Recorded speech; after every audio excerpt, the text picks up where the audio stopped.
আজকের ভিডিওতে একটি শক্তিশালী সর্বকাজের সিদ্ধির মহা যন্ত্রমে কথা বলবো। এই যন্ত্র পড়ে আপনি যে কোনো কর্মে যান না কেন সেই কর্মে কিন্তু সিদ্ধি প্রদান করে। আপনাদের জীবনে চলার পথে হতে পারে শত্রুর বাধা বা তন্ত্রক্রিয়ার বাধা।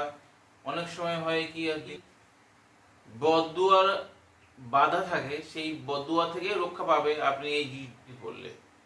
এই কলিযুগে হয় কি মা বাবার চোখ কিন্তু সন্তানের কাছে যেমন ভালো হয়, তেমনি অন্যের চোখ কিন্তু শত্রু হয়ে দাঁড়ায়। তাই আপনার জীবনে অনেকের এই চোখ লাগা ভালো দেখায় না। সেই অদৃশ্য বাধা আপনাকে দূর করতে পারে আপনি এই কবচ পড়লে। এই কবচ পড়লে আর্থিক শ্রীবৃদ্ধি যেমন হবে, তেমনি কর্মের বাধা দূর হবে, শত্রু নাশ হবে, আপনার শরীর সুরক্ষা রাখবে।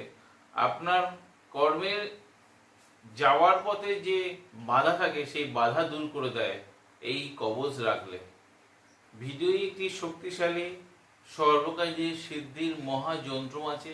এই যন্ত্রটি পূর্ণিমা তিথিতে আপনারা ভূজপত্রে আলপেন্দ্রা অঙ্কন করতে হবে। গণেশের মন্ত্র, শিবের মন্ত্র, নারায়ণের মন্ত্র এবং চামুণ্ডার মন্ত্র এবং হনুমানের মন্ত্র আছে।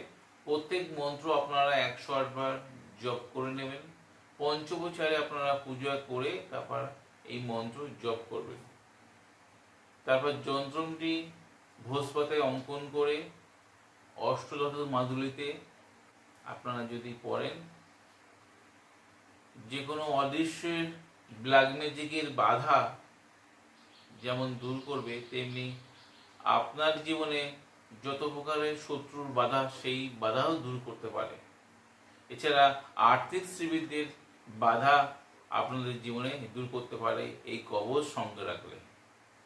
আপনি অনেক চেষ্টা করছেন, কিন্তু চেষ্টা করেও যে বাধা থাকে সেই বাধা দূর করতে পারে এই সর্বকার্যের সিদ্ধির মহা যন্ত্র যদি আপনি সঙ্গে রাখেন। যন্ত্র এবং মন্ত্রটি আমি ভিডিও শেষে দিয়ে দেবো, দেখে নেবেন। আপনাদের এই ভিডিও কেমন লাগলো অবশ্যই কমেন্টে লিখবেন। আপনাদের যদি ভিডিওতে উপকারে আসে আপনাদের বন্ধু বান্ধব বা সোশ্যাল মিডিয়ায় শেয়ার দিতে ভুলবেন না। আজ বন্ধুরা এই পর্যন্ত, দেখা হবে আগামী পর্বে। ততক্ষণ সবাই সুস্থ থাকুন, ভালো থাকুন। জয় মা তারা, জয় মা কামাখ্যা, জয় গুরু বামদেব। নমস্কার বন্ধুরা।